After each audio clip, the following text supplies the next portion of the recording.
और मीडिया के मित्र। कोई विचार जब तक वो लंबे समय तक, हजारों सालों तक रिलेवेंट नहीं होता है, वो सब बचता नहीं है बाद में, इसका महत्व बचता नहीं है। What is important is it has to be relevant over a period of thousands of years. 1992 में ब्रिटिश एयरवेज ने एक हिस्टो मैप ऐसे पब्लिश करता है। It was a map of the civilization, it was a map of culture. तो हम map देखते हैं, हम सब स्कूल में पढ़ाई करके आए हैं, हम सब मैप देखते हैं। It was a different kind of map, and it was a different kind of atlas. It was an atlas, it was a map of civilizations, and it was a map of cultures. उसमें देखते हैं कि कुछ civilization, जो Mayan civilization, Persian civilization, Indic civilization, ऐसे बहुत सारे civilization वो हजारों साल पहले थे। They were there thousands of years before, now they are not there, somewhere down the line they vanished. तो कुछ बीच में शुरू हो गए, बीच में ही लुप्त हो गया, कुछ नए शुरू हो गए हैं, वर्तमान भी चल रहा है। बहुत सारे कल्चर, बहुत सारे सिविलाइजेशन पिछले 1000-2000 सालों में शुरू हुआ है, वो अभी भी चल रहा है। कब लुप्त होंगे अपने कमियों के कारण पता नहीं है, लेकिन वो हिस्टो मैप में 2 सिविलाइजेशन के बारे में, 2 कल्चर्स के बारे में इसमें इंडिकेट करते हैं। One was the Chinese civilization, which was there thousands of years, almost more than 5000 years ago also it was there. It was relevant even during the Middle Age also, and it is relevant even today also. वहाँ का पद्धति बदला हुआ होगा, वहाँ तब Zoroastrian पद्धति था, अब ज़्यादातर बौद्धिस्ट कल्चर आ गया है, पद्धति बदला हुआ होगा। लेकिन चीना में आज भी जीवन क्रम जो है, जीवन पद्धति है, संस्कृति जो है, जो 5000-6000 साल पहले पुराना था, वैसे ही आज भी चलता है। तो दूसरा जो कल्चर का फ्लो था, प्रवाह था, वो भारत का हिंदू संस्कृति था। It was there more than 5000 years ago, from times immemorial. इसके लिए एक शब्द का उपयोग करते हैं, Sanatan. Nobody know the original time, origin time of our culture. Hindutva का, हिंदू संस्कृति का, हिंदू धर्म का, हिंदू संस्कृति का ऑरिजिन कब हुआ? कृष्ण के समय में हुआ क्या? नहीं। 1947 में हुआ क्या? नहीं। इसके पहले भी हमारा देश था। महाभारत के समय में हुआ क्या? उस समय में, अब उसके पहले भी हमारा देश था। तो उसके पहले राम थे, राम के पहले और कोई थे। तो nobody knows which is the origin of Indian civilization, which is the exact time of the Bharatiya civilization, or which is the original time of Hindu civilization.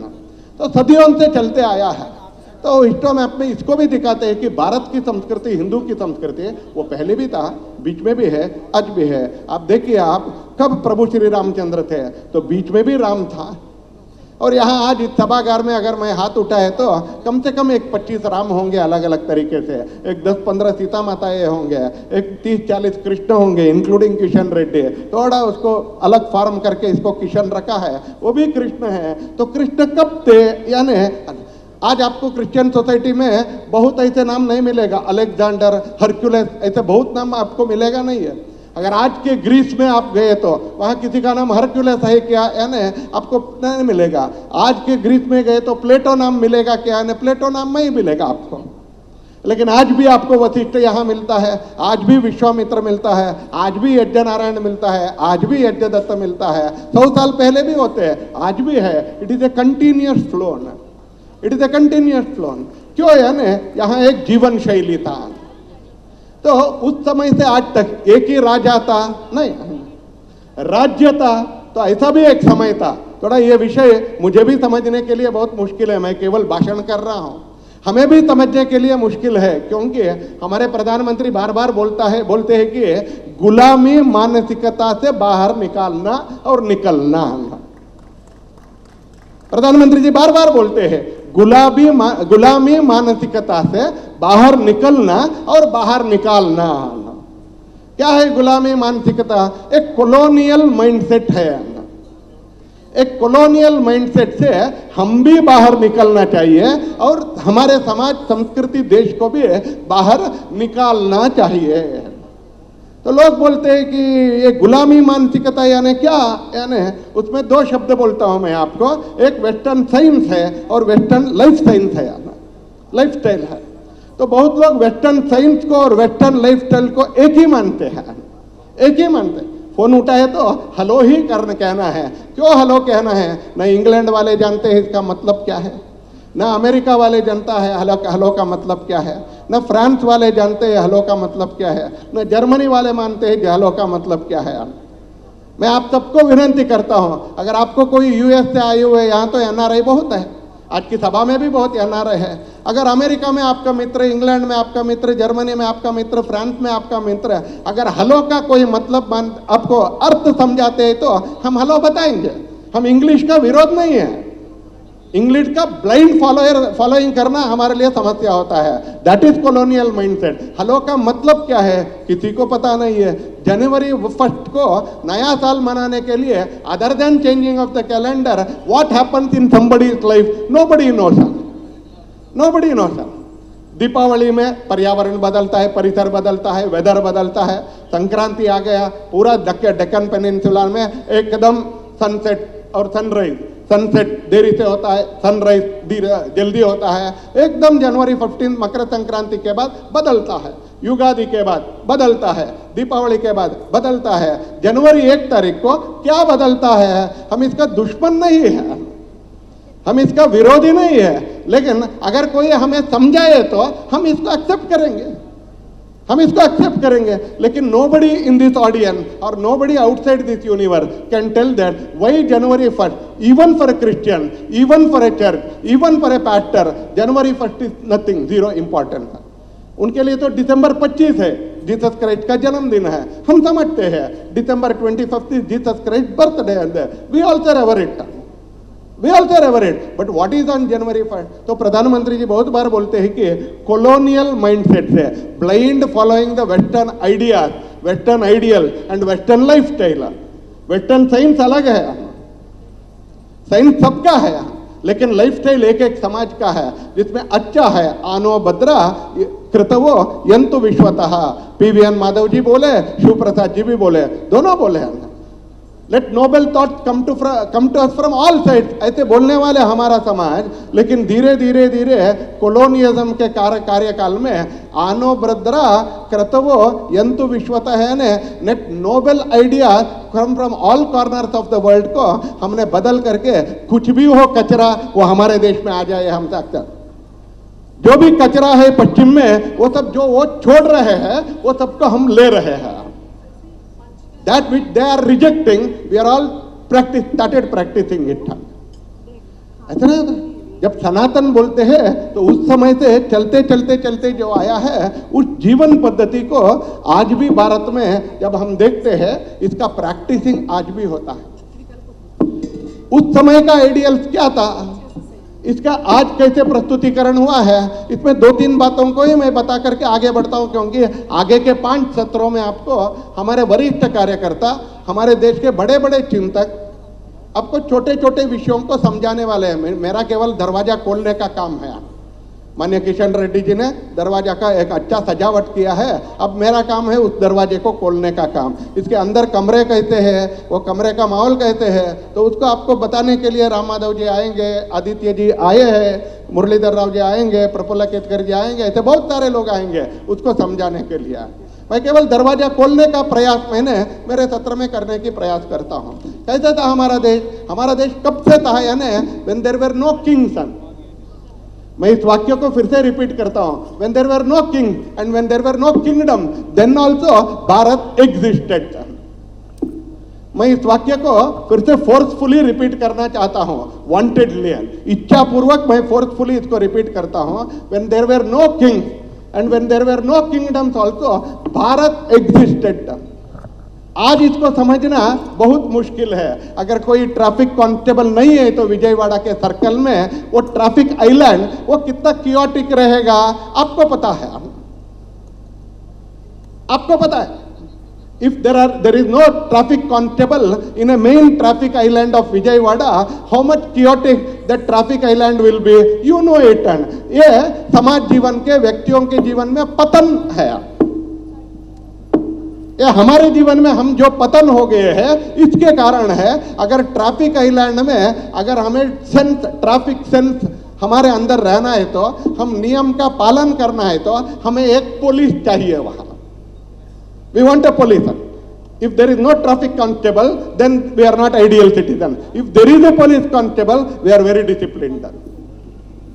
यानी आज समाज जीवन का पतन हो गया है, तब यह वाक्य समझना मुश्किल है कि हमारे देश में कभी कभी हजारों सालों के पहले जहां रिपब्लिक था, लिच्ची गणराज्य था, मगध गणराज्य था, ऐसे रिपब्लिक्स थे, there were no kings and there were no kingdom, न राज्यम नैव राजासीत।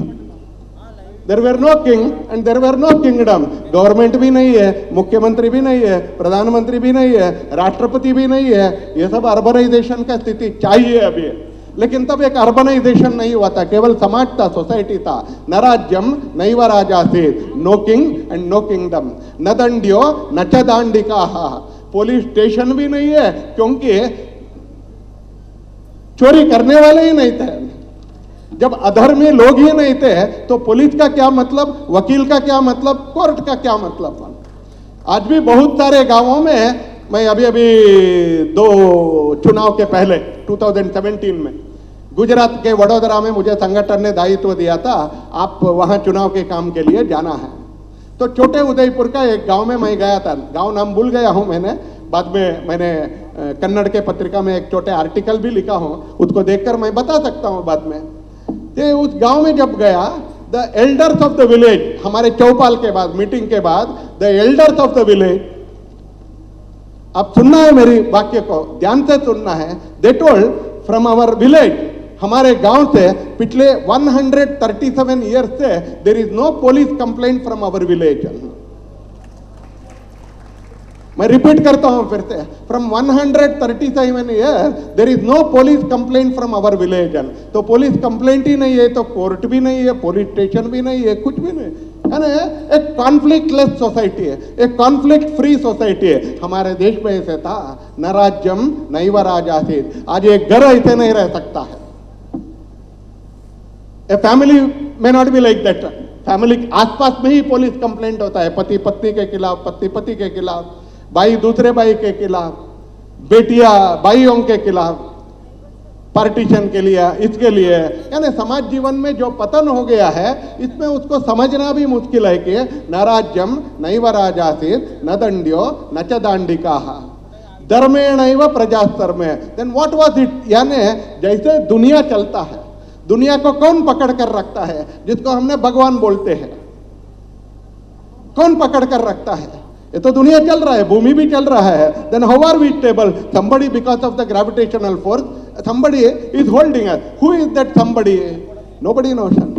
हमने इसको तिरुपति के वेंकटेश्वरा बोल लेते हैं, कोई इसको भगवान अयप्पा बोलते हैं, कोई इसको काली माता बोलते हैं, कोई इसको दुर्गा माता बोलते हैं, कोई इसको कनक दुर्गा बोलते हैं, कोई इसको और कोई बोलते हैं। लेकिन कनक दुर्गा माता कहाँ खड़ा होकर के इतने लोगों को खड़े करके रखा है? There is some force, that is divine force. हमने इसको भगवान बोल दिया, हमने इसको देवी बोल दिया, साइंस इसको ग्रेविटेशनल फोर्स बोल दिया। ऐसे ही जैसे साइंस में ग्रेविटेशनल फोर्स है, स्पिरिचुअलिटी में भगवान है, देवी है, देवता है, वैसे ही समाज जीवन में भी एक लाइफस्टाइल है, इट इज कॉल्ड धर्मान। समाज जीवन में भी एक लाइफ साइंस है, लाइफ स्किल है, लाइफस्टाइल है, विच वॉज कॉल्ड धर्म। हमारे देश में पुत्र धर्म, आप लोगों में से बहुत लोगों ने उपयोग किए हैं इस शब्द को अपने घर में। पुत्र धर्म, पुत्री धर्म, पति धर्म, पत्नी धर्म, व्यापारी धर्म, राजधर्म, सबके लिए धर्म। One understanding how I have to be without hurting others, complimenting everything in this universe, without hurting anybody, complimenting everything in this universe. कैसे चलते आया? तो इस देश में लंबे समय से इस जीवन पद्धति का प्रैक्टिस करते हुए जो आया वही हिंदू जीवन पद्धति है। इसका एक कॉम्प्लीमेंट्री, इसका एक वर्तमान युगानुकूल में युगानुकूली एक प्रस्तुतिकरण जो दीनदयाल उपाध्याय जी ने किया, इसको उन्होंने एकात्म मानव दर्शन ऐसे कहा। आज भी रिलेवेंट है क्या? 100% रिलेवेंट है। क्यों? 2 कारण से। आज दुनिया के सबसे बड़े, भारत के सबसे बड़े पॉलिटिकल पार्टी इसको अपना फंडामेंटल आइडियोलॉजी ऐसे स्वीकार किया है, इसके लिए नंबर 1 है, इट इज रिलेवेंट। आज देश के प्रधानमंत्री एकात्म मानव दर्शन पर रखने वाले प्रतिबद्धता, कमिटमेंट रखने वाले हैं। आज 18 प्रदेशों के मुख्यमंत्री एकात्म मानव दर्शन के बारे में प्रतिबद्धता, कमिटमेंट रखने वाले हैं। आज 1800 विधायक एकात्म मानव दर्शन के बारे में कमिटमेंट रखने वाले हैं। आज 400 सांसद एकात्म मानव दर्शन के बारे में रखने वाले हैं। जिस दिन इसकी स्वीकार्यता हुआ ये सब सिंगल डिजिट में थे। जिस दिन इसको आइडियोलॉजी के नाम पर स्वीकार हुआ उस दिन हमारे पास प्रधानमंत्री नहीं थे, उस दिन हमारे पास मुख्यमंत्री नहीं थे, उस दिन हमारे पास लेस देन 10 विधायक थे, शायद कम सांसद थे। रिलेवेंट क्यों है ना?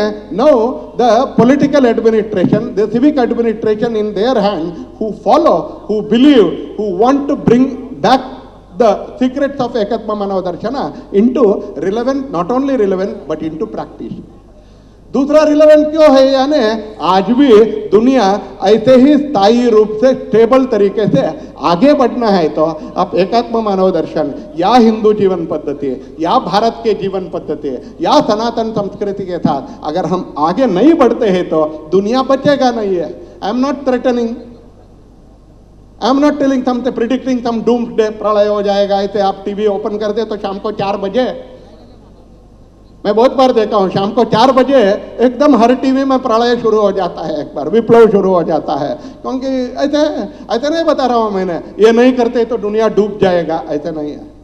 लेकिन for staying long, for sustaining, then we have to practice it. And what is that practice that we have to sustain? What is there in Hindu philosophy, Hindu lifestyle? What is there in Bharatiya philosophy? सनातन यानी क्या है, जिसको एकात्म मानव दर्शन ऐसे उन्होंने बताया, पंडित दीनदयाल उपाध्याय जी ने बताया। इसको आज और कल हम सब समझने वाले हैं, हम सब समझने वाले हैं। उन्होंने 4 शब्दों में व्यक्ति, समष्टि, इंडिविजुअल, सोसाइटी, सृष्टि, परमेष्टि, नेचर एंड परमात्मा, व्यक्ति, समष्टि, सृष्टि, परमेष्टि, 4 शब्द, homogeneous relationship and interconnected between all this things. व्यक्ति समाज के लिए कॉम्प्लीमेंट्री रहना चाहिए, समाज व्यक्ति का भलाई देखना चाहिए। व्यक्ति और समाज दोनों मिल करके सृष्टि के साथ तालमेल रख करके हमें आगे बढ़ना चाहिए। बहुत लोगों ने बहुत अलग अलग तरीके से कहा है, बहुत लोगों ने अलग अलग तरीके से कहा है तालमेल रखना कैसे। यानी मैं केवल एक उदाहरण देकर आगे बढ़ता हूं। तो महात्मा गांधी जी ने गंगा के प्लेन्स में कभी उनका कैंप था, तो सुबह उन्होंने दांत साफ करने के लिए और शेविंग करने के लिए एक थोड़ा इसमें बर्तन में उन्होंने पानी लेकर के गंगा के जो तट था वहां आकर के वो ब्रश करना शुरू किया। तो लोगों को ये गांधी जी तो थोड़ा कभी कभी लोग हंसते भी थे उनके बारे में, लोग हंसना शुरू किया। इतना बड़ा गंगा है, वहां जाकर के दांत धोना छोड़ करके इन्होंने एक बर्तन में, एक मग में पानी लेकर के बाहर आया और यहाँ कर रहे हैं, तो पागल है। तो दे आस्क्ड आल्सो, भाई Gandhi ji, Ganga is flowing for you. तो गांधी जी बोलते हैं, Ganga is not flowing for me, Ganga is also there for me. Ganga मेरे लिए भी है, केवल मेरे लिए है ऐसा नहीं है, गंगा मेरे लिए भी है, वैसे ही गंगा करोड़ों लोगों के लिए है। और गंगा मेरे लिए जितना जरूरत है उतना मुझे देगी, लेकिन और लोगों का मुझे नहीं लेना चाहिए। गांधी जी दूसरा देते हैं। इसको ही बहुत सारे पश्चिम के लोगों के फिलोसोफर्स भी बोलते हैं, nature has everything for everybody's needs. फिर से रिपीट करता हूं मैंने, nature has everything for everybody's needs. हर व्यक्ति के आवश्यकताओं के लिए पर्यावरण के पास, प्रकृति के पास पर्याप्त मात्रा में है, लेकिन हर nature doesn't have everything for a man's greed. और आपको ये भी मुझे चाहिए, ये भी मुझे चाहिए, तो प्रकृति में ऐसे है, there is nothing for anybody's greed. आज हम देखते हैं, कल एक हैदराबाद के पत्रिका में पढ़ रहा था, आर्कटिक जो है ग्रीनलैंड, आप देख रहे हैं ट्रंप महाशय का ग्रीनलैंड के बारे में बयान, आप में से बहुत लोग पढ़ रहे हैं। वो ग्रीनलैंड क्या है, यानी वहां आर्कटिक भी है। वो आर्कटिक कोस्ट लाइन जो है इंक्लूडिंग ग्रीनलैंड, उसमें रशिया का कब्जा है, यानी रशिया का नेचुरल बॉर्डर है। Arctic is Russia natural border.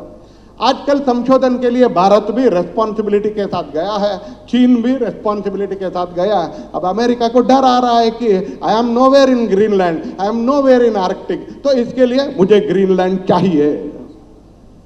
तो कौन दिया अधिकार? पता नहीं है। ताकत है, ताकत without responsibility, power without responsibility, strength without responsibility का एक उदाहरण हमारे साथ प्रस्तुतिकरण हो रहा है। लेकिन भारत में अधिकार जब आया, पावर जब आया, ताकत जब आया, स्ट्रेंथ जब आया, इट केम विद रेस्पॉन्सिबिलिटी। दायित्वों के साथ ताकत आया, दायित्वों के साथ अधिकार आया, दायित्वों के साथ सत्ता आया, दायित्वों के साथ पद आया। It came along with responsibility. Bharat के जीवन के संस्कृति में ये दायित्व जो है not only about A fellow human being, it was also about A fellow society also. And responsibility it not only about men and women who are there with us, and it is also about the larger universe and the larger environment and the larger ecosystem.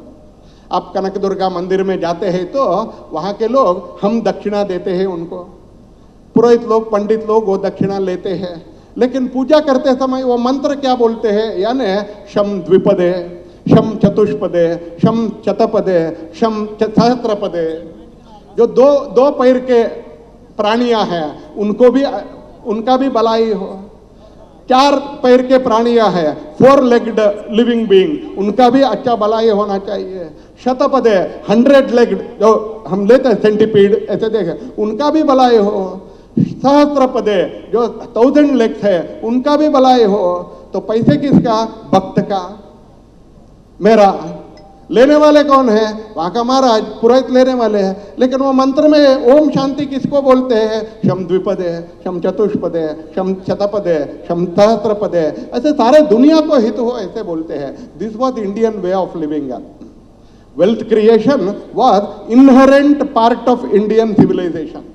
ऐसे बोलते समय ऐसे मत समझना है कि भारतीय जनसंघ में, भारतीय जनता पार्टी में सभी लोग संगठन मंत्री थे, ऐसे मत बता। उस समय भी 40 ही लोग संगठन मंत्री थे, उस समय भी हजारों नेता थे हमारा।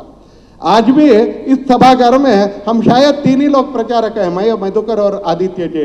यहाँ बैठे हुए सब लोग पॉलिटिकल लीडर्स हैं, यहाँ बैठे हुए सभी लोग पॉलिटिकल लीडर्स हैं। ऐसा नहीं है कि ये सब बोलते समय सभी लोग संत है, ऐसा नहीं है। लेकिन मानसिकता गृहस्थों का भी संत जैसे था, मानसिकता गृहस्थों को भी, लार्जर सोसाइटी का भी संत लोगों के था। लेकिन केवल इतना ही नहीं है, राजाओं का मानसिकता भी ऐसे संतों के जैसे ही था। राजाओं का मानसिकता भी संतों के जैसे था। हम शिबिराज के बारे में, हम राजाओं के बारे में हम सोचते, हमने भगवान महावीर, वो भी राजा थे, कोई संत नहीं थे, वो भी राजा थे। शिबी महाराज के बारे में तो पूछते हमने, वो भी बात करते करते बोलते हैं कामये दुख तप्ता नाम। कोई बोलते हैं what is your ideal Shibi Maharaj के बारे में? कामये दुख तप्ता नाम, मुझे राज्य की जरूरत नहीं है, पदों की जरूरत नहीं है, या मेरे बच्चे राजा होना चाहिए, ये भी मेरा लक्ष्य नहीं है। कामये दुख तप्ता नाम, I want to erase the tears of the needy.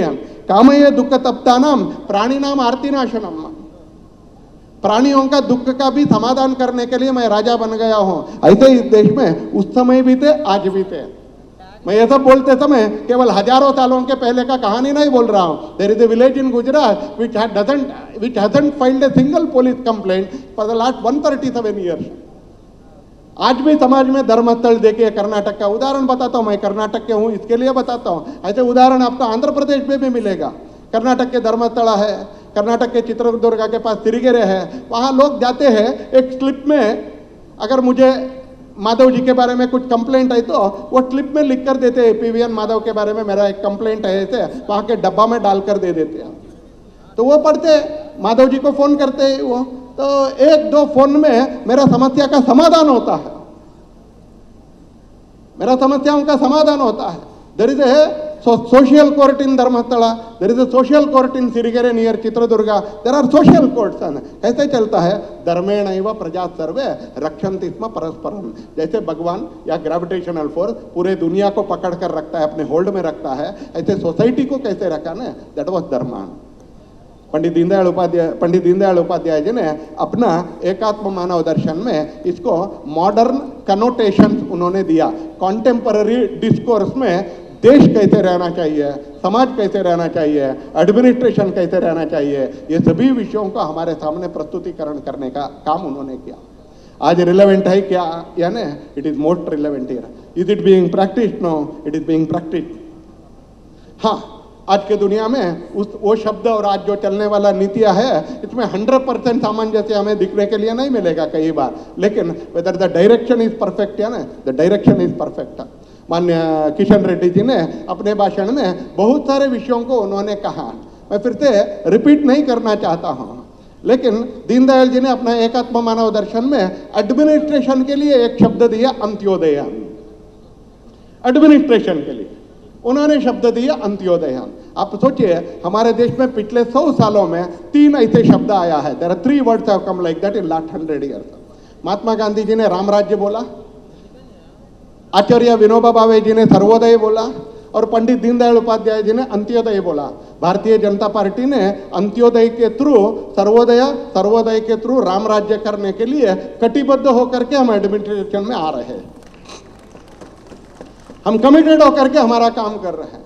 जब नीतियां ऊपर के लोगों के लिए बनता था, आज माननीय नरेंद्र मोदी जी के कार्यकाल में, इसके पहले अटल जी के कार्यकाल में, हम ऐसे 1000 उदाहरण दे सकते हैं जब नीतियां पिरामिड में लोएस्ट रंग में जो है इनके लिए बना जाता है, इसके लिए सबका उन्नतीकरण होता है। Policies are not made for the people at the top of the pyramid, but policies are made for the people who are at the bottom of the pyramid. आज 25 करोड़ लोग पिछले 12 सालों में 25 crore people have come out of extreme poverty according to United Nations, according to UNICEF.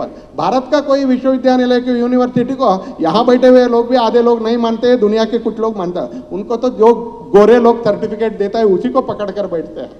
एक गुलामी मानसिकता है।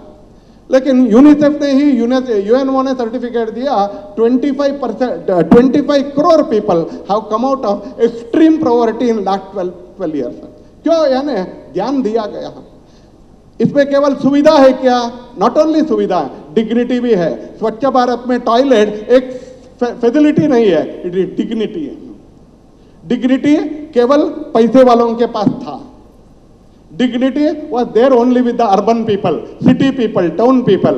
Dignity was not there with the village people, or dignity was not there with the poor people.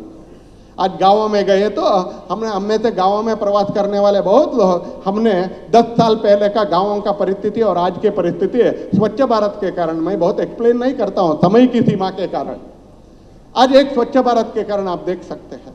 आज स्वामित्व नाम का एक scheme, गांव में घर रहता है, गांव में जमीन का आपके पास प्रॉपर्टी पेपर्स रहता है, लेकिन गांव में घर का प्रॉपर्टी पेपर्स किसी के पास नहीं है, किसी के पास नहीं था। आपका जमीन का प्रॉपर्टी पेपर्स रहता है, लेकिन आपका घर कहाँ है वहां का किसी के पास प्रॉपर्टी पेपर्स नहीं रहता। लेकिन स्वामित्व योजना इसी मोदी जी के सरकार ने लाया।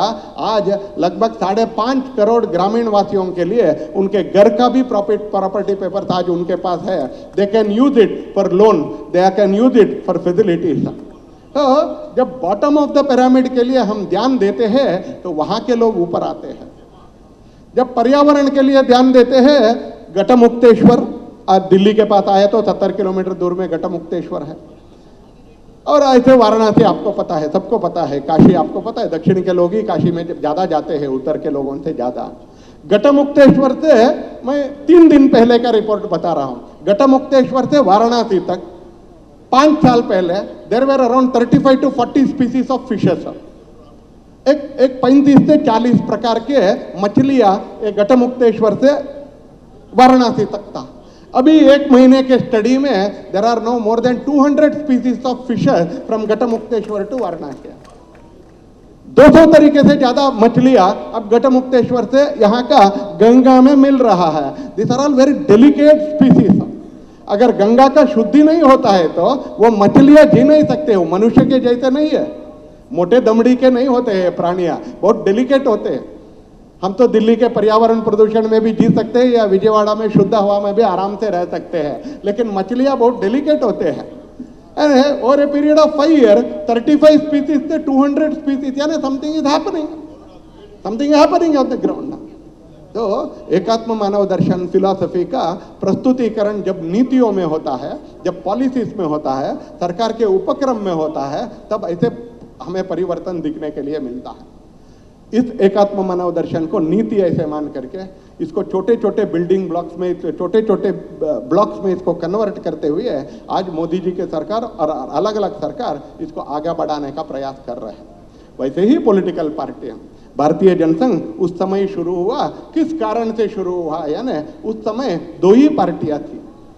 कांग्रेस जो आजादी के लिए लड़ा था वो एक पॉलिटिकल पार्टी था, आजादी के लिए जो लड़ा था वो पॉलिटिकल पार्टी, और आजादी के बाद का कांग्रेस पार्टी के बीच में कोई संबंध नहीं है, लेकिन भी उसका नाम उन्होंने उपयोग किया, गांधी जी की चेहरा उपयोग किया। उसी के कारण गांधी जी बोलते थे इसको विसर्जन करना है, इसी के कारण वो बोलते थे, नहीं किया, इसका बेनिफिट भी उन्होंने रीप किया। तो और वामपंथी लोग, एक पार्टी जो दो राष्ट्र को, द्विराष्ट्र को एक्सेप्ट कर दिया था, दूसरे पार्टी राष्ट्र सिद्धांत पर ही भरोसा रखने वाला नहीं था, ऐसे कम्युनिस्ट पार्टी है। तब डॉक्टर श्यामा प्रसाद मुखर्जी को लगता है एक आइडियोलॉजी का पार्टी शुरू करना है जो नेशनलिज्म पर भरोसा रखता है, नेशनलिज्म पर कमिटमेंट है, ऐसे पार्टी शुरू करना है। पूजनीय गुरुजी आरएसएस के दूसरे सरसंघचालक उनके पास आते हैं तो गुरुजी उसी समय इसी को सोचते थे, राष्ट्र जीवन कैसे आगे बढ़ना। आजादी तो आ गया, आजादी आने तक आजादी आना चाहिए, आजादी आ गया तो अब राष्ट्र जीवन कैसे होगा, how will be the national life. तो गुरुजी 10-12 कार्यकर्ताओं को देते हैं, उसमें एक थे Pandit Deendayal Upadhyay. He was the sah prant pracharak of Uttar Pradesh at that time, he was the sah prant pracharak of Uttar प्रदेश। तो राष्ट्र धर्म का एडिटर थे, ऐसे अटल बिहारी वाजपेयी, कुछ और प्रचारक बंधु थे, जेपी माथुर, सुंदर सिंह भंडारी, नॉन प्रचारक थे जगन्नाथराव जोशी। ऐसे एक 10-12 लोगों को पूजनीय गुरुजी श्यामा प्रसाद मुखर्जी को देते हैं, देकर बताते हैं आप आपका काम करिए, हम नहीं करेंगे, हम तो केवल शाखा करेंगे। हमारे कुछ तैयार हुआ कार्यकर्ता जो है अनुशासित है, जिनके पास संस्कार है, who know how to build a organisation. ऐसे 10-15 लोगों को, इंक्लूडिंग अटल जी, उस समय गुरुजी ने डॉक्टर श्यामा प्रसाद मुखर्जी को ऑन डेपुटेशन देते हैं। आज उसी जनसंघ बहते बहते बहते आज का भारतीय जनता पार्टी बन गया है। The same Janasangh on that day, which got created in the minds of Dr. Shyama Prasad Mukherjee, for which Pujaniya Guruji had, who mentored it at the initial days by giving Karyakarta, has become today's Bharatiya Janata Party. आज एक बड़ा legacy का हम सब वाहक है। We have a such a big legacy. अब यहाँ बैठे हुए कार्यकर्ताओं के सामने दो चैलेंजेस हैं, वो तो चैलेंज बताकर मैं मेरी बातों को पूरा करता हूँ।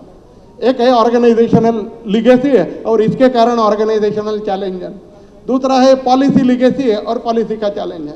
एक ऑर्गेनाइजेशनल लिगेसी है जो हमने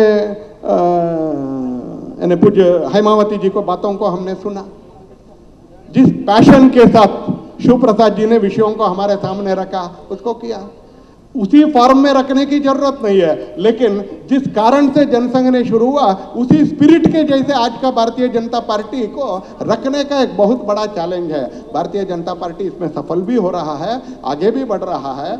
हम अलग अलग माध्यम से इंटरनल करेक्शन को करते हुए, इंटरनल प्यूरिफिकेशन प्रोसेस को रखते हुए, हम जिस स्पिरिट के साथ संगठन शुरू हुआ उसी स्पिरिट के साथ आगे बढ़ने के लिए हमारा एक निरंतर प्रयास है।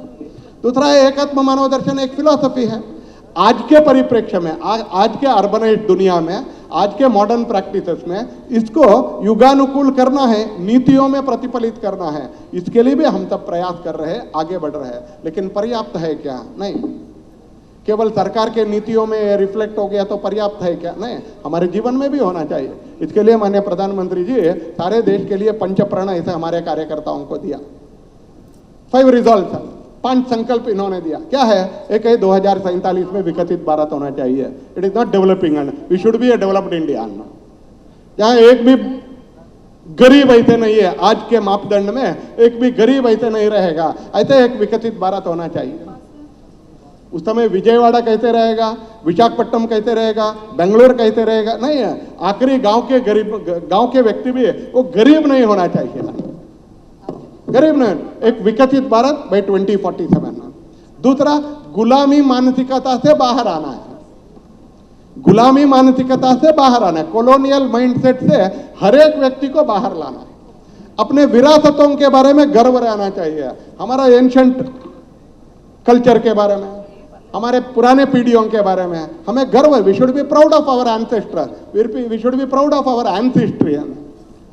तो तीसरा है, चौथा है हमारे सिविक ड्यूटीज। जैसे मैंने बताया ट्रैफिक आइलैंड में पुलिस नहीं है, तो तब भी हमें याद रहता है क्या, I am bound by some rules. If everything has to go according to order, then I too should follow the rule, and he too should follow the rule. Only if he follows it will not be, then there will be chaos. There will be chaos. ऐसा नहीं होना चाहिए। ऐसे उन्होंने 5 हमें resolve दिया। आज इसको ऑर्गेनाइजेशन में भी प्रैक्टिस में डालते हुए, सरकार के नीतियों में भी प्रैक्टिस में डालते हुए हम धीरे धीरे आगे बढ़ रहे हैं। अवर जॉब इज नॉट कंप्लीट। मैं ऐसा नहीं कहता हूँ हमने कुछ क्रिएट कर दिया, ऐसा नहीं है। Where it is a work in progress. बहुत कुछ कर दिए हैं ये भी क्लेम नहीं करता हूँ, क्योंकि हर व्यक्ति इसमें सोचने की जाए, लेकिन विचार रिलेवेंट है, प्रैक्टिस भी रिलेवेंट है, इसको आज भी हम मानते हैं। And we are the work in progress. ये आइडियोलॉजी के नाते है, एक ऑर्गेनाइजेशनल प्रोसेस के नाते है, एक सरकार के पॉलिसीज के दिशा के नाते, यार्डस्टिक के नाते, एकात्म मानव दर्शन को हम आगे रख करके हम इसके पीछे चल रहे हैं। जो 1964 में प्रस्तुतिकरण हुआ संघ शिक्षा वर्ग में, जो 1965 में रुइया कॉलेज कैंपस में 4 दिन के उपन्यास माला में जो हुआ, व्याख्यान माला में प्रस्तुतिकरण हुआ 1966 में, इसी जगह में हम भाग्यवान लोग हैं। मैं माननीय PVN माधव और उनके पूरे सहयोगियों को मैं हृदय से धन्यवाद देता हूं कि हमारे मन में नहीं आया था, उन्हीं के मन में आया है। इसमें हमारा दिल्ली से कोई सर्कुलर आया, दिल्ली से कोई बताया, बिल्कुल नहीं है। 150% credit goes to Madhav and his associates in the party today. आप सभी के लिए मैं अभिनंदन करता हूं कि उस दिन को हम रीलिव कर रहे हैं। But this is only symbolic, याद रखना, दिस इज ओनली सिंबॉलिक।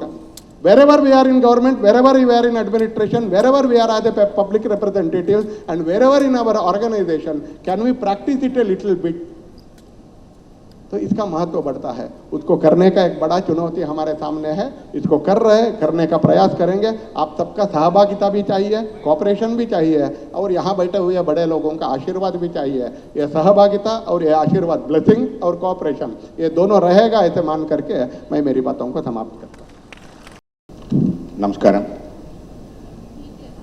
సభాధ్యక్షులు గౌరవ రాష్ట్ర మంత్రి సత్యకుమార్ గారు, గౌరవనీయులు బిఎల్ సంతోష్ గారు, గౌరవనీయులు కిషన్ రెడ్డి గారు, గౌరవనీయులు శ్రీనివాస్ వర్మ గారు, శ్రీ మాధవ్ గారు, మరింత ఇక్కడికి వచ్చినటువంటి పెద్దలందరూ, గౌరవనీయులందరికీ, మిగతా ఇక్కడికి వచ్చిన అందరికీ కూడా హృదయపూర్వక నమస్కారాలు. నాకు ఈరోజు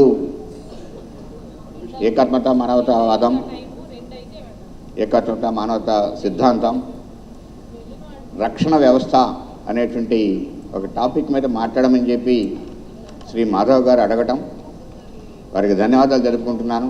కొన్ని విషయాలు మేము ముందర ప్రస్తావించేటువంటి అవకాశం నాకు లభించినందుకు.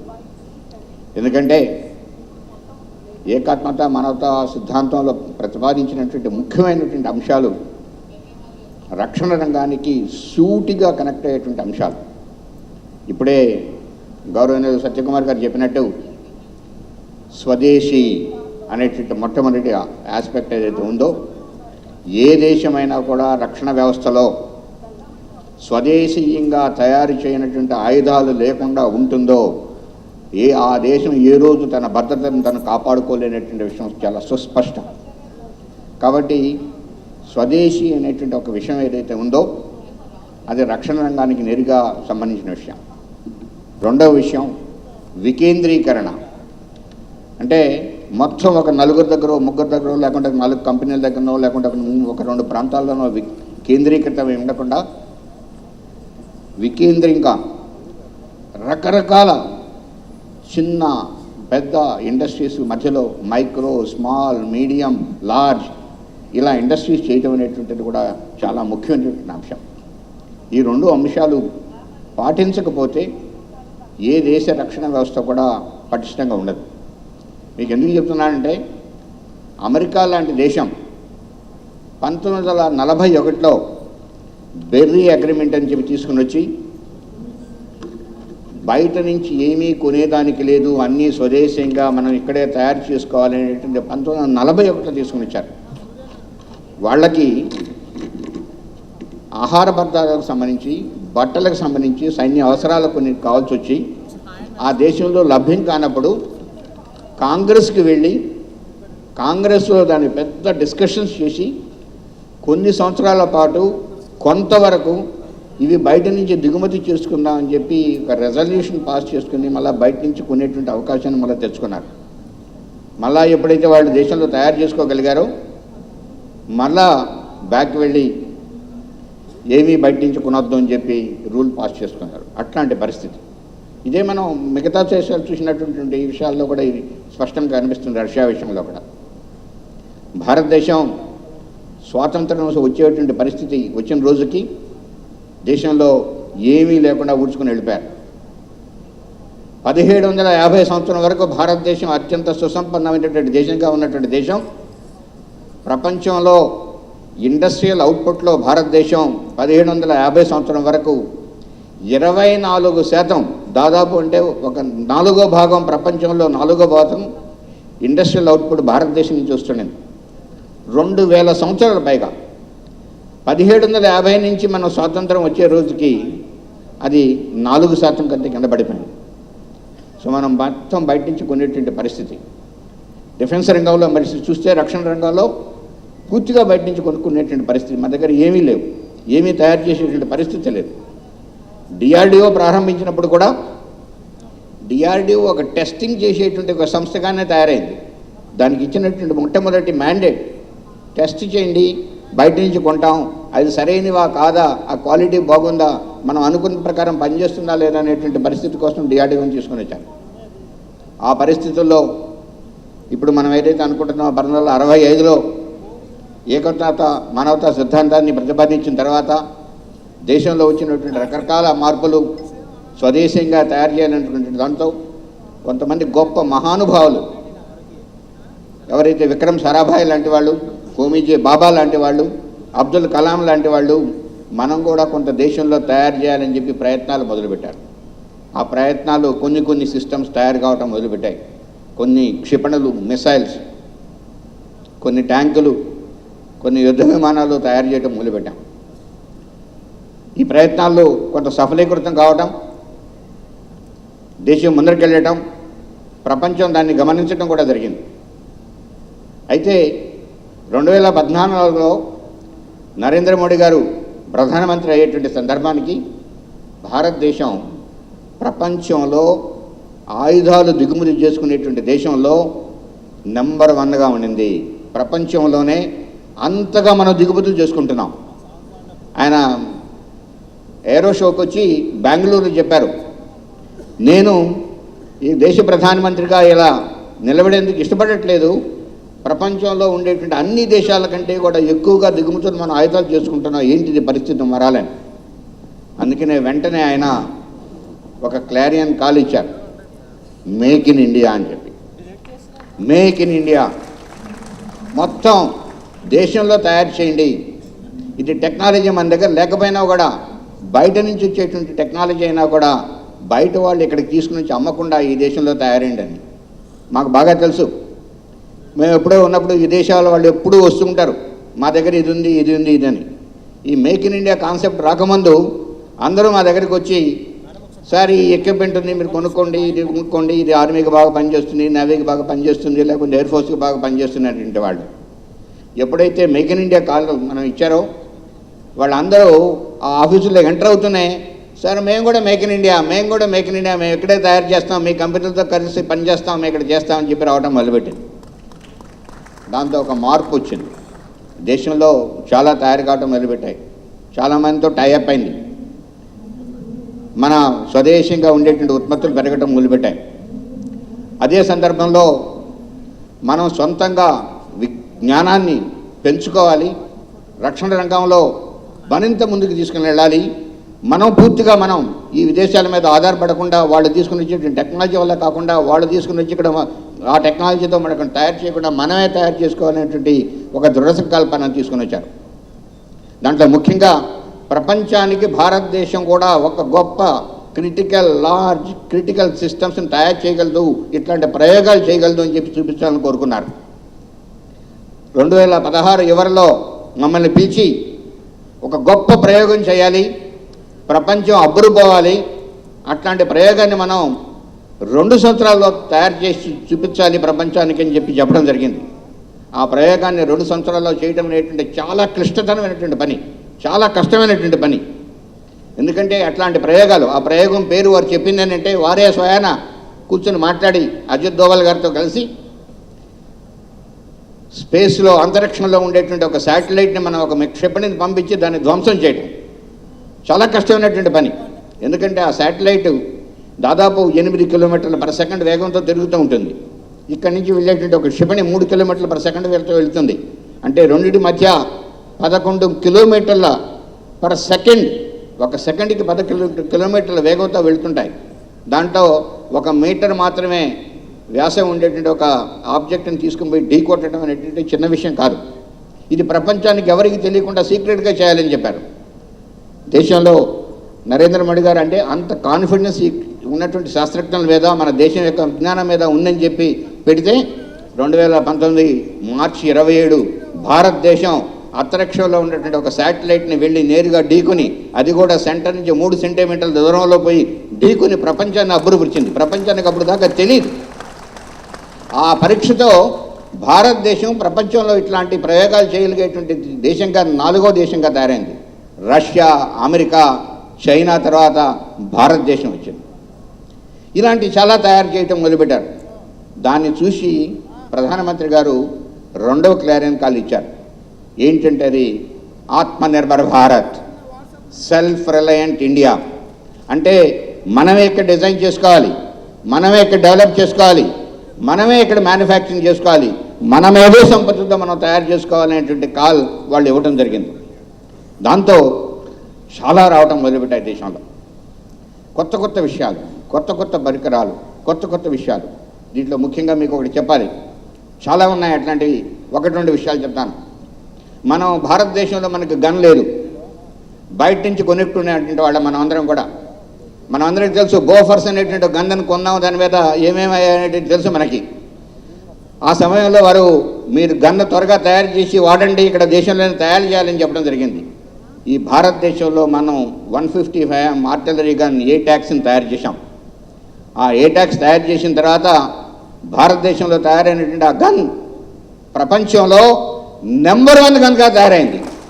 ఆ గన్ యొక్క రేంజ్ ఏదైతే ఉందో ప్రపంచంలో ఇంకా ఏ దేశంలో ఉండేటువంటి ఏ గన్ దగ్గర కూడా ఆ గన్ లేదు. ప్రధానమంత్రి గారు స్వయాన 2 సంవత్సరాల క్రితం ఎర్రకోట వద్ద స్వాతంత్ర దినోత్సవం రోజు ప్రసంగించేటప్పుడు ఆ రోజు సెరమోనియల్ ఫైరింగ్గా గన్స్ వాడతారు. ఆ రోజు మొట్టమొదటిసారి మన దేశంలో తయారైనటువంటి గన్ను వాడారు. ఆ రోజు ప్రధానమంత్రి గారు చెప్పారు, 75 साल के बाद आज लाल किला पे स्वातंत्र के अवसर पर पहली बार आप देश में बनाया गन का आवाज़ सुनाया बल्कि అంత గర్వంగా చెప్పారు. ప్రపంచంలో నెంబర్ 1 గన్ తయారైంది. అట్లనే మీరంతా చూసింటారు, మన ఆపరేషన్ సింధూర్లో బ్రహ్మోస్ అనేటువంటి క్షిపణిని వాడాం మనం. ఆ బ్రహ్మోస్ అనేటువంటి క్షిపణి మనము రష్యా కలిసి తయారు చేసింది. దాంట్లో చాలా టెక్నాలజీస్ మనమంతా పెట్టాం, మనం వాడాం. అదేదో వాళ్ళు ఇచ్చింది మనం తయారు చేసింది కాదు, మన యొక్క దాంట్లో జ్ఞానం లేకుంటే విజ్ఞానం దాంట్లో పెట్టింది చాలా ఎక్కువ ఉంది, రష్యన్స్ కంటే ఎక్కువ కూడా. నేను కూడా కొన్ని నెలలు సంవత్సరాలు రష్యాలో వాళ్ళతో కలిసి పనిచేయడం జరిగింది. ఆ బ్రహ్మోస్ క్షిపణి ఈరోజు కూడా ప్రపంచంలో ఉన్నటువంటి ఏకైక సూపర్సానిక్ క్రూజ్ మిజైల్ ప్రపంచంలో ఇంకెవరి దగ్గర లేదు. అందుకనే ఆ క్షిపణిని ఆపరేషన్ సింధూర్లో అంత ఖచ్చితంగా వాడారు. మనం ఆపరేషన్ సింధూర్లో మనం ఆ క్షిపణిని వాడుతుంటే ప్రపంచానికి అసలు తెలియలేదు. ఈ ఇంట్లో టెర్రరిస్టులు ఉన్నారు, ఇది టెర్రరిస్ట్ క్యాంప్ అంటే ఆ ఇంటిని మాత్రమే ధ్వంసం చేసి పక్కన ఉండేటువంటి ఏ ఇంటిని కూడా ఏమాత్రం నష్టం కలిగించకుండా, చుట్టూ ఉండే ప్రజలకి ఎవరికి నష్టం కలిగించకుండా ఆ ఉపయోగించినటువంటి క్షిపణి బ్రహ్మోస్ క్షిపణి. అలానే ప్రధానమంత్రి గారు మీరు గమనించి ఉంటారు, మనం ఇదకి ఎయిర్ క్రాఫ్ట్ క్యారియర్ అంటాం. ఒక పెద్ద షిప్, చాలా పెద్ద షిప్, దాని మీద ఎయిర్ క్రాఫ్ట్స్ ల్యాండ్ అవుతాయి, ఎయిర్ క్రాఫ్ట్స్ టేక్ ఆఫ్ అవుతాయి. ఇవన్నీ ఇదివరకు మనం బయట నుంచి రష్యా నుంచి కొన్నాం. మొట్టమొదటిసారి ఇప్పుడు మనం స్వదేశీయంగా తయారు చేసుకొని దాంట్లో మన యుద్ధ విమానాలు, మన తేజస్ విమానం దాని మీద ల్యాండ్ అయ్యి టేక్ ఆఫ్ అయింది. దాంట్లో ఇండిజినియస్ కంటెంట్ దాదాపు 80% పైగా ఉంది. అట్లనే మనం ఈ మధ్యనే మీరు చూసింటారు, లైట్ వెయిట్ ట్యాంక్ని తయారు చేసుకున్నాం. ప్రపంచంలో ఎక్కడ కూడా అంత తక్కువ బరువులో భూమి మీద నీళ్లలో వెళ్ళగలిగేటువంటి ట్యాంక్ ప్రపంచంలో ఇంకెక్కడా లేదు. భారతదేశం మాత్రమే తయారు చేస్తుంది. కొండల మీద, మౌంటైన్స్ మీద, పర్వతాల మీద వెళ్ళగలిగేటువంటి క్షిపణిని భారతం తయారు చేసుకుంది. ఇలా ఎన్నో రకరకాలు చేసుకుంది. ప్రపంచంలో ఈరోజు భారతదేశం మొదటి దేశం, రెండో దేశంగా ఉంది. మనం ఈరోజు న్యూక్లియర్ సబ్మెరీన్స్ తయారు చేసుకున్నాం, న్యూక్లియర్ మిసైల్స్ని తయారు చేసుకున్నాం. ఇట్లాంటి చేసుకునే దేశాల్లో 4వ దేశంగా తయారైంది. వేరే దేశం మన మీద క్షిపణుల్ని పంపిస్తే ఆ క్షిపణిని ఆకాశంలోనే మధ్యలో అడ్డుకునేటువంటి వ్యవస్థని మనం చేసుకున్నాం. అది ప్రపంచంలో భారతదేశం 4వ దేశం. ఇలా చూసుకుంటే ఎన్నో భారతదేశం 1, 2, 3, 4 దేశాలుగా తయారైంది. ఎందుకంటే జలాంతర్గాములు నీళ్లలో ఎక్కువ ఉండాలి, సముద్రంలో లోపలే ఉండాలి అంటే, ఒక 14-15 రోజులకు ఉండాలి అంటే దానికి ఒక కొత్త టెక్నాలజీ ఉంది. ఎయిర్ ఇండిపెండెంట్ ప్రపల్షన్ అంటారు. అది ప్రపంచంలో ఇప్పటివరకు జర్మనీ దగ్గరే ఉంది. దాన్ని తీసి మన జలధార్గాల్లో పెట్టినటువంటి 2వ దేశం ఎవరంటే భారతదేశం మాత్రమే. రోజు ఇట్లా ఎన్నో సాధించాం ఈ ఆత్మనిర్భర్ భారత్ అనేటువంటి దీంతో. అదే సమయంలో రెండో విషయం ఏదైతే ఇందరికి చెప్పానో, ఏకాత్మత మానవతా సిద్ధాంతంలో ఉన్నటువంటి వికేంద్రీకరణ, దీన్ని తీసుకుని వచ్చారు. అప్పటి వరకు భారతదేశంలో చాలా కొద్దిమంది ప్రైవేట్ ఇండస్ట్రీస్ మాత్రమే డిఫెన్స్తో పనిచేసేటివి. మొత్తం పబ్లిక్ సెక్టర్ అంటే బీడీఎల్, హెచ్ఏఎల్, బిఈఎల్ ఇట్లాంటి సంస్థలు మాత్రమే పనిచేసేటివి. కొంచెం కొంచెం ప్రైవేట్ ఇండస్ట్రీస్ ఉండేవి. లేకుంటే వాళ్ళు చిన్న చిన్న కాంపోనెంట్స్ మాత్రమే తయారు చేసేటువంటి వాళ్ళు. అట్లాంటి పరిస్థితి నుంచి వీళ్ళు పెద్ద సిస్టమ్స్ తయారు చేయాలి, పెద్ద పెద్దవి చేయాలి అని చెప్పి ఒక దృఢ నిర్ణయాన్ని ప్రకటించి దానికోసం పనిచేయమన్నారు. Private sector entering into defence industry, defence in big way manufacturing. ఈరోజు చూస్తే ప్రైవేట్ సెక్టార్ మిసైల్స్ చేస్తుంది, అత్యంత క్రిటికల్ అయినటువంటి మిసైల్స్, బాంబ్స్ చేస్తున్నారు, గన్స్ చేస్తున్నారు, ట్యాంక్స్ చేస్తున్నారు, ఆర్మర్డ్ వెహికల్స్ చేస్తున్నారు. ఇన్ని ప్రైవేట్ ఇండస్ట్రీస్ చేయగలుగుతుంది. పెద్ద పెద్ద ఇండస్ట్రీస్లో భారతదేశంలో దాదాపు 10 సంస్థలు, సోలార్ కావచ్చు, టాటా కావచ్చు, ఎల్ఎన్టీ కావచ్చు, అదానీ కావచ్చు, భారత్ ఫోర్జ్ కావచ్చు, ఇట్లాంటి సంస్థలు ఎన్నో సంస్థలు వచ్చి ఈరోజు తయారు చేస్తున్నాయి. దీంతో ఈరోజు పరిస్థితి ఏమైందంటే, అట్లనే ఈ వికేంద్రీకరణ కోసం ఇంకొక విషయం కూడా తీసుకురావడం జరిగింది. అది డిఫెన్స్ కారిడార్స్.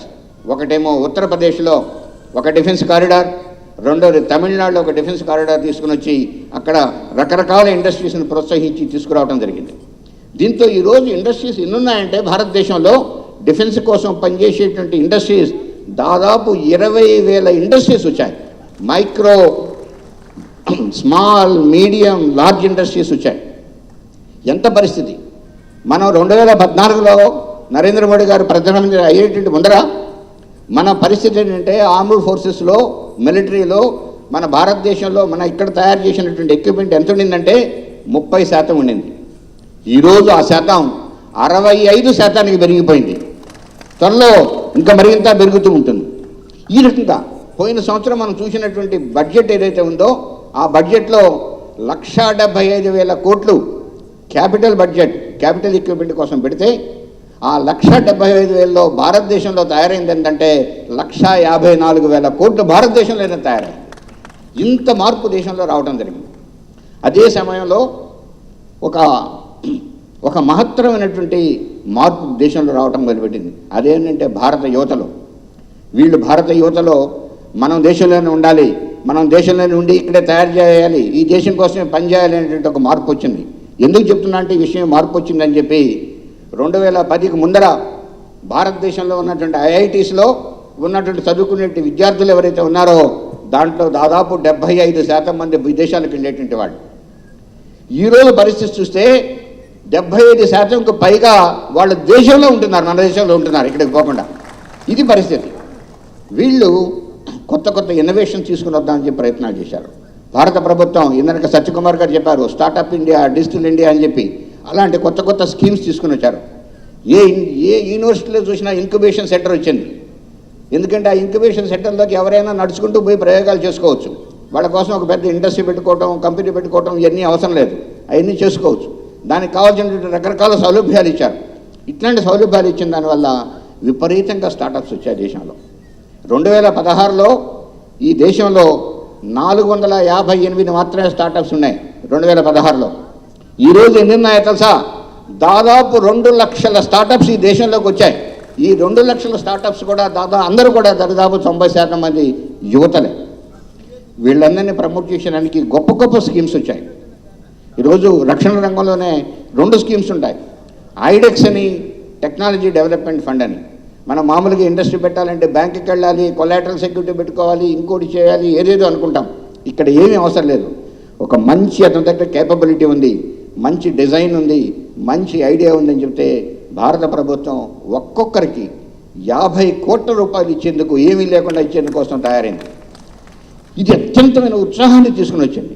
సో దేశంలో మార్పు, రక్షణ రంగం వైపు ప్రతి ఒక్కరు చూడటం, ప్రతి ఒక్కరు రక్షణ రంగ ఉత్పత్తులు తయారు చేయడం మొదలుపెట్టారు. ఇది చూసి భారత ప్రధానమంత్రి 3వ క్లారియన్ కాల్ ఇచ్చారు. ఏంటంటే భారతదేశం కోసం మాత్రమే తయారు చేయటం కాదు, మనం ప్రపంచం మొత్తం అమ్మాలి. మేక్ ఫర్ ద వరల్డ్ అన్నారు. Make for the world. ఇది మొత్తం ఉన్నటువంటి ఇండస్ట్రీస్ అన్నీ కూడా ప్రపంచానికి వెళ్ళి అమ్మటం మొదలుపెట్టాయి. ఇది ఎంత మార్పు వచ్చిందంటే పోయిన సంవత్సరం 23,666 కోట్ల రూపాయల వర్తైనటువంటి మనం ఎగుమతులు చేసాం. రక్షణ విగుతలు 23,666 కోట్లు. ఇది చూసి వెంటనే రక్షణ మంత్రి రాజ్నాథ్ సింగ్ గారు చెప్పారు, 2028-29 కల్లా దీన్ని 50,000 కోట్ల రూపాయలు చేయాలని చెప్పి. నాకు ఏమాత్రం అనుమానం లేదు, 50,000 కోట్ల రూపాయలు ఖచ్చితంగా 2028-29 మనం దాడతామని చెప్పి కూడా చెప్తున్నాను. ఈ రకమైనటువంటి మార్పు వచ్చింది. ఈ మార్పుతో కొత్త కొత్త విషయాలు చేయటం, ఇండస్ట్రీ, అకాడమియా, యూనివర్సిటీస్లో విపరీతమైనటువంటి రీసెర్చ్ మొదలైంది. ఈరోజు డిఫెన్స్ సంబంధించినటువంటి ప్రయోగాలు దాదాపు 400 విశ్వవిద్యాలయాల్లో దేశంలో జరుగుతున్నాయి. 400 విశ్వవిద్యాలయాల్లో ప్రయోగాలు జరుగుతున్నాయి. రకరకాల విశ్వవిద్యాలయాల స్టాండర్డ్స్ కూడా పెరిగిపోతున్నాయి. మీకు తెలుసు లేదు, చిన్న విషయం చెప్పాలి. ఈరోజు భారతదేశం ఎన్ని పేపర్స్ అంటారు, ఒక పబ్లికేషన్స్ అంటారు, పబ్లికేషన్స్, రీసెర్చ్ పబ్లికేషన్స్ తయారు చేయడంలో భారతదేశం ప్రపంచంలో 3వ దేశంగా తయారైంది. 3వ దేశంగా. అలానే పిహెచ్డీస్ అంటాం, మనం పిహెచ్డీస్ తయారు చేస్తున్నాం. ఈ పిహెచ్డీస్ని కూడా మనం తయారు చేసేటువంటి దానిలో పిహెచ్డీస్లో నెంబర్ ఆఫ్ పిహెచ్డీలో అగైన్ భారతదేశం ప్రపంచంలో 3వ దేశంగా ఉంది. ఇంత మార్పు వచ్చింది. ఈ మార్పుతో వీళ్ళందరూ కలిసి సెంటర్స్ ఆఫ్ ఎక్సలెన్స్గా వచ్చి ఈ యువత, ప్రైవేట్ ఇండస్ట్రీస్, ఇవన్నీ వీళ్ళందరూ కూడా వికేంద్రీకరణ జరిగిపోయింది. ఎంత వికేంద్రీకరణ జరిగిందంటే ఈరోజు 20,000 ఇండస్ట్రీస్ పైగా ఉన్నాయి. కొన్ని వేల స్టార్టప్స్ వచ్చాయి. మీకు తెలుసు, ఒక ఆకాక్షిపణి బీడీలు ప్రొడ్యూస్ చేస్తుంది. బీడీలు చేస్తుంటే దాంట్లో 87% చిన్న ప్రైవేట్ ఇండస్ట్రీస్ వచ్చేటటువంటి భాగాలు. 87%. ఇదే కోరుకుంది దీనదయాళ్ ఉపాధ్యాయ గారు. ప్రతి ఒక్కరూ అన్నింటిలో కలిసి ఉండాలి. చిన్నవాళ్ళు చిన్న పార్టీ వాళ్ళు, ఇంకొంచెం పెద్దవాళ్ళు ఇంకొంచెం పెద్ద పార్టీ వాళ్ళు, ఇంకొంచెం పెద్దవాళ్ళు పెద్ద సిస్టమ్ వాళ్ళు, ఇంకా పెద్దవాళ్ళు దీన్నంతా కలిపి ఒక సిస్టమ్గా తయారు చేయాలని చెప్పి కోరుకోవటమే. అదే ఏకాత్మత మానవతా సిద్ధంలో చెప్పింది. అది ఈరోజు జరుగుతోంది. ప్రతి ఒక్క సిస్టంలో పెద్దవాళ్ళు పెద్ద సిస్టమ్ తయారు చేస్తారు, చిన్నవాళ్ళంతా వాళ్ళతో చేస్తారు. అందుకని ఈరోజు దాదాపు 20,000 పైగా ఇండస్ట్రీస్ వచ్చి దేశం మొత్తం మీద కూడా జరుగుతున్నాయి. కాబట్టి రాబోయే రోజుల్లో ఇప్పుడు జరిగేది ఏంటంటే, next call we should become a leader. ఇప్పటి వరకు మనం ప్రపంచంలో ఫాలో అవుతూ వచ్చాం, మనం కూడా చేశాం. ప్రపంచంలో అమెరికా చేసింది, రష్యా చేసింది, లేకుంటే జర్మనీ చేసింది, మనం కూడా చేసాం అనేవాళ్ళం కాదు. అలా కాదు, మనమే మొట్టమొదటిగా తయారు చేయాలనేటువంటి సిద్ధాంతం తీసుకుని వచ్చారు. So first of it's kind systems. ఇది ఈ ఉద్దేశంతోనే వికసిత భారత్లో భారతదేశం లీడర్ కావాలి.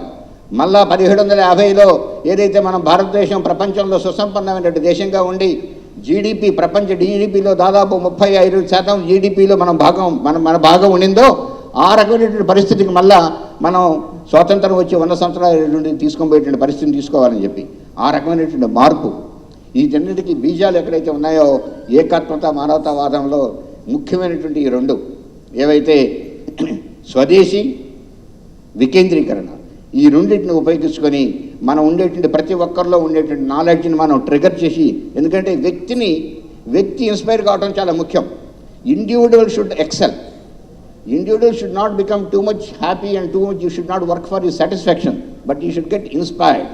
ఆ ఇన్స్పిరేషన్ ఇస్తూ ఈ యువతను మనం కానీ ఇన్స్పైర్ చేస్తే ఈరోజు భారతదేశంలో ఉండేటువంటి వాళ్ళు, ఎందుకంటే భారతదేశం యొక్క స్ట్రెంగ్త్ మనందరికీ తెలుసు. యువత ఈరోజు 4.38 crore students are studying higher education in this country. 4.38 crore students. అంటే ప్రపంచంలో కొన్ని దేశాల జనాభా కంటే కూడా మనం ఎక్కువ. వీళ్ళందరూ మన యావరేజ్ ఏజ్ ఎంత ఉంది ఈరోజు? మీడియన్ ఆఫ్ భారతదేశం యొక్క ఏజ్ చూసుకుంటే 28.5 సంవత్సరాలు ఉంది. ఈ యువతలో ఈ రకమైనటువంటి మార్పు వస్తూ ఈ రకంగా మనం పనిచేయగలిగితే దేశాన్ని మనం ముందరికి తీసుకొని పోతాం. అందుకని డాక్టర్ కలాం గారు చెప్పేవాళ్ళు, individual should excel, his team excels and then his the nation excels. So individual excel అయ్యేదానికి ఎందుకు అంటే దానికి ఒక్కడి కోసం కాదు, దేశం కోసం.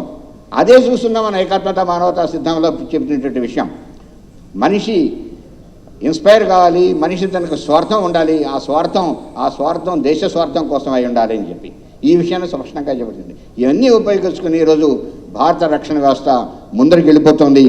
త్వరగా మనం భారతదేశం ప్రపంచంలో ఒక లీడర్గా ఎదుగుతాం. నేను ఖచ్చితంగా నమ్ముతున్నాను. ఇప్పుడు మనం ఈరోజైతే భారత ప్రభుత్వం 2 విమానాలను శాంక్షన్ చేసింది. LCA Mark 1 అయిపోయింది. LCA Mark 1 మీద ఎన్ని ఆర్డర్లు పెట్టారో చూసా? వాయుసేన 220 విమానాలను ఆర్డర్ చేశారు. ఇంతవరకు ప్రపంచంలో ఎప్పుడు ఎన్ని విమానాలు ఆర్డర్ చేయలేదు. అది చూసి భారత ప్రభుత్వం LCA Mark 2 హెవీ అని ఎయిర్క్రాఫ్ట్ని చెప్పారు. అట్లే ఈరోజు ప్రపంచంలో ఒక అమెరికా దగ్గర మాత్రమే ఉండేటువంటి 5th జనరేషన్ ఫైటర్ ఎయిర్క్రాఫ్ట్ అనేటువంటి దాన్ని భారత ప్రభుత్వం ఈరోజు శాంక్షన్ చేయడం జరిగింది. Advanced medium combat aircraft.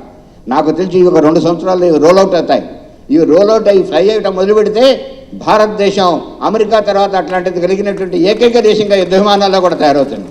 So ఇవన్నీ చూస్తే ఈరోజు భారతదేశం, అందుకే నేను ఖచ్చితంగా ఒక స్టేట్మెంట్ చెప్తాను. Today Bharat is self reliant in the areas of missiles, radar, sonars, torpedoes, electronic warfare systems, అవాక్ systems, tanks, armoured vehicles, guns, ships, submarines. ఇవన్నీ కూడా మనం సొంతంగా పూర్తిగా మన స్వదేశీ పరిజ్ఞానంతో దాదాపు 80-90% పైగా ఇండిజినస్ కాంపోనెంట్స్తో మనం తయారు చేసుకునేటువంటి పరిస్థితికి వచ్చాం. మన యువత ముందరికి వెళితే ఖచ్చితంగా 2047కి మనం ప్రపంచంలో లీడర్గా తయారవుతామని చెప్పి నేను నమ్ముకుంటున్నాను. ఇది ఈరోజు పరిస్థితి. దీనికి మూలాలు, దీని సిద్ధాంతం, నరేంద్ర మోడీ గారు అందించినటువంటి పద్ధతులు ఏవైతే ఉన్నాయో అవి ఏకాత్మత మానవతావాదం నుంచి వచ్చినటువంటి మెయిన్ పద్ధతులని చెప్పి నేను చెప్పదలుచుకున్నాను. ఈ అవకాశం నాకు ఇచ్చినటువంటి పెద్దలందరూ కూడా ధన్యవాదాలు తెలుపుకుంటూ జై హింద్, జై హింద్.